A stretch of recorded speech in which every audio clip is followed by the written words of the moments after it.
બેંગલુરુમાં એગલ્ટન રિસોર્ટમાં ITA કાર્યવાહી હાથ ધરતા કોંગ્રેસના નેતા અહેમદ પટેલે કેન્દ્ર સરકાર પર પ્રહારો કર્યા।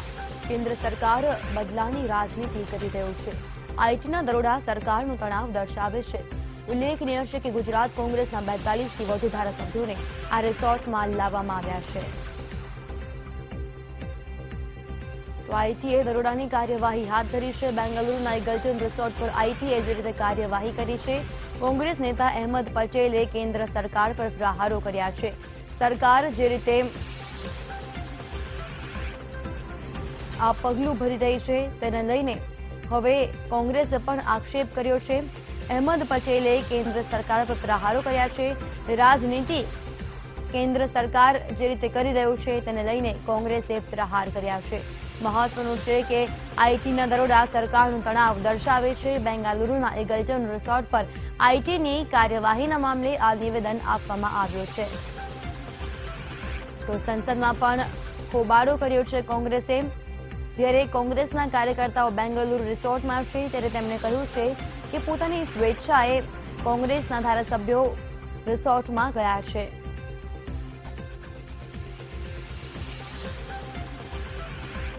બેંગલુરુમાં એગલ્ટન રિસોર્ટમાં ઇન્કમટેક્સના દરોડા પડ્યા છે ત્યારે આ દરોડાથી રાજકારણ ગરમાયું છે અને કોંગ્રેસના નેતાઓએ દરોડા પાછલા ભાજપનો હાથ હોવાનો આરોપ लगाવ્યો છે। बहुत सीधी बात है। ये तो राजनीतिक रूप से सरकारी संस्थाओं का दुरुपयोग है। सबको पता है कि कांग्रेस के विधायक जिनके ऊपर हर तरह की कोशिश की जा रही है भारतीय जनता पार्टी की तरफ से कि उन्हें खरीद सकें, धमका सकें, डरा सकें, इसमें राज्यसभा के आने वाले चुनाव में वोट न पड़े कांग्रेस को, उनको एक सुरक्षित जगह पर और भारतीय जनता पार्टी और अमित शाह के डर और दबाव से बचाने के लिए सबको एक जगह रखा गया, जो पहले भी कई बार हुआ है। उस होटल में इनकम टैक्स से रेड करवाना बहुत सीधी बात है। तो सरकार का दुरुपयोग है, इसकी निंदा करनी चाहिए। और मैं तो कहता हूँ शर्म नहीं आती है इनकम टैक्स के अधिकारियों को, सरकार के अधिकारियों को, कि आप एक पार्टी के कार्यकर्ता की तरह काम कर रहे हैं। ये धीरे धीरे दिखा रहा है कि इस तरह भारत सरकार के अधिकारी खुद भी बिक गए हैं, नैतिक रूप से बिके हुए हैं और आर्थिक रूप से भी शायद बिके हुए हैं, और इसकी निंदा करनी चाहिए। जो कर्नाटक में ऊर्जा मंत्री के घर पर और रिजॉर्ट पर छापा मारा है, ये साबित करता है कि किस तरह की राजनीति ये सरकार कर रही है, ये भारतीय जनता पार्टी कर रही है। और वो भी इनकम टैक्स का छापा। ये सब विदित है कि गुजरात से आए हुए एमएलए स्वेच्छा से वहां पर उनके यहाँ पर रुके हुए हैं और उनको टेरराइज करने के लिए, उनको धमकाने के लिए, उनको प्रभावित करने के लिए इस तरह की कार्रवाई मैं समझता हूं कि निंदनीय है। और राजनीति का ये सबसे निम्नतम स्तर आज पहुंच गया है इस कार्रवाई से। भारतीय जनता पार्टी कितने भी ओछे हथकंडे अपना ले, हिटलर शाही की चाहे सारी हदें पार कर ले, परंतु सच्चाई को कभी हरा नहीं पाएंगे। भाजपा ने गुजरात में राज्यसभा चुनाव जीतने के लिए हर साम दंड भेद का दुरुपयोग किया, इस्तेमाल किया। विधायकों की खरीद फरोख्त से लेकर उनको डराने से लेकर उनके इस्तीफे दिलवाने का षड्यंत्र किया। कांग्रेस ने सवाल उठाया है, खुद पार्लियामेंट में इस इश्यू को रेज किया गया है, तो उन्होंने क्या कुछ कहेंगे? देखिए, सवाल बिल्कुल ठीक उठाया है। जब से एनडीए गवर्नमेंट बनी है तब से इनका रवैया लोकतंत्र के विरोध में रहा है। ये डेमोक्रेसी की बार बार हत्या करना चाहते हैं। कभी चीफ मिनिस्टर हिमाचल प्रदेश के थे, बेटी की शादी हो रही है और रेड पड़ रही है। आज की घटना भी वही इंगित करती है कि जहां हमारे विधायक वहां ठहरे हुए हैं, गुजरात में डराया गया, धमकाया गया, तो हम लोगों ने उनको वहां पे रखा। बीजेपी तो रखती आई है सब जगह पर। राजस्थान में 3-3 स्टेट के यहाँ पर विधायक आगे रुके हैं। तो इस प्रकार की हरकत आज करना, मैं समझता हूँ कि टाइमिंग वही चुना गया जिससे कि कंफ्यूजन पैदा हो, और कंफ्यूजन पैदा होकर के कैसे वो एक सीट के पीछे पड़े हुए हैं। और वो आप सबको मालूम है कि पहले जब नोटिफिकेशन जारी हो गया राज्यसभा के लिए, उसके बाद में चुनाव पोस्टपोन कर दिया गया राज्यसभा का। क्यों किया गया? सरकार को जवाब देना चाहिए। हमारे विधायकों को डराया गया, धमकाया गया गुजरात के अंदर। क्यों किया गया? ये हरकतें क्यों की गई?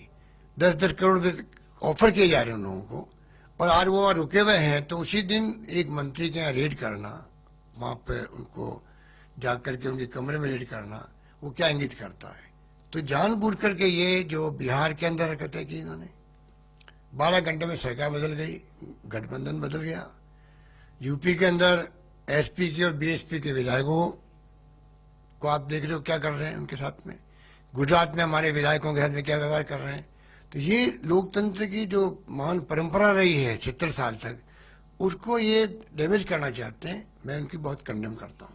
कहा जा सकता है डेमोक्रेसी का मर्डर है, क्योंकि सिर्फ और सिर्फ इस सत्ता का लोभ पाना चाहते हैं। याद होगा उत्तराखंड में भी इन्होंने ऐसे ही करा था, कोर्ट ने इनिशिएटिव लिया। उत्तराखंड में किया, अरुणाचल प्रदेश में किया, गोवा में किया, मणिपुर में किया। ये डेमोक्रेसी की हत्या कर रहे हैं, इसमें कोई दो राय नहीं है। और जितना कंडेम करे उतना कम है। और ये बहुत घमंड में और अहम में चल रहे हैं। जनता समय आने पर इनको जवाब देगी, मैं दावे के साथ कह सकता हूँ आपको। जब जो संपत्ति खर्च होती है उसका सूचना मिलती है कि इसकी ब्यौरा नहीं है और हो सकता है काला धन है, तो इनकम टैक्स की अधिकार बनती है कि वो रेड करें। और पॉलिटिकली मोटिवेटेड है।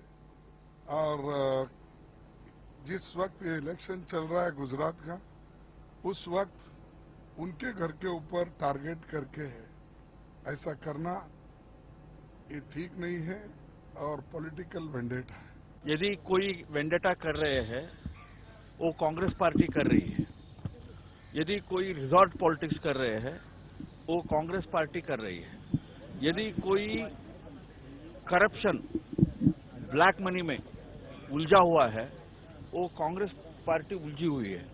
और इन सारे विषयों के ऊपर यदि एजेंसीज पूरा इंफॉर्मेशन के साथ और पूरा तथ्यों के साथ वो एक्शन करेंगे, कार्यवाही करेंगे और बाकी विषय करेंगे, then it is a action against corruption.